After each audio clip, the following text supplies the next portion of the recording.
Tumaas pa sa 72 ang bilang ng mga nasawi dahil sa lindol sa Cebu habang umaabot sa 294 ang sugatan. Ayon sa Cebu Provincial Disaster Risk Reduction Office, nasa kabuuan ay apektado ang 53 barangay sa buong lalawigan.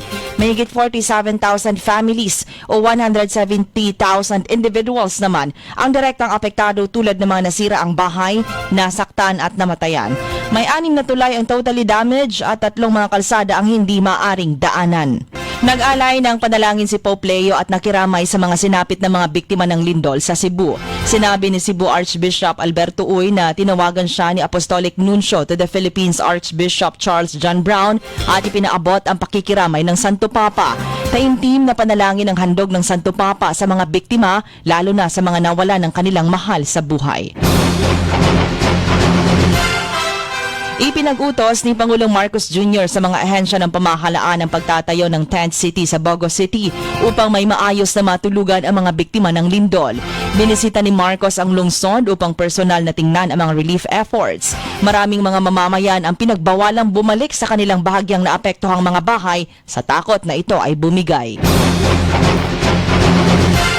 Samantala, itinigil na ng Kongreso ang pagtalakay sa proposed 2026 national budget. Pasado hating gabi na kanina nang matapos ang deliberasyon para sa pondo ng Special Purpose Fund o budget ng lump sum funds ng 2026. Merong kabuang 6.793 trillion pesos ang national budget proposal para sa susunod na taon. Samantala, handa si Senator Francis Chis Escudero na ipagtanggol ang sarili sa Senate Ethics Committee kaugnay ng campaign fund donation na kanyang natanggap mula sa ilang kontraktor na sangkot sa flood control anomalies.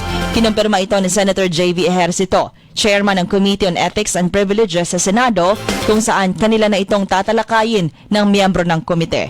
Magugunitang inamin ni Escudero na tumanggap siya ng donasyon noong 2022 elections sa kaibigan niyang kontraktor ng flood control project ng gobyerno. Mahigpit na pinabulaanan ni Senator Mark Villar ang aligasyon na may connection siya sa kontraktor ng mga proyekto sa Las Piñas. May report kasi na pinsan o first cousin ni Villar ang kontratistang nakakuha ng mga proyekto para sa kanilang lungsod. Tinatayang aabot sa higit 18.5 billion pesos ang umano'y nakuha mga infrastructure projects ng kontratistang iniuugnay sa senador.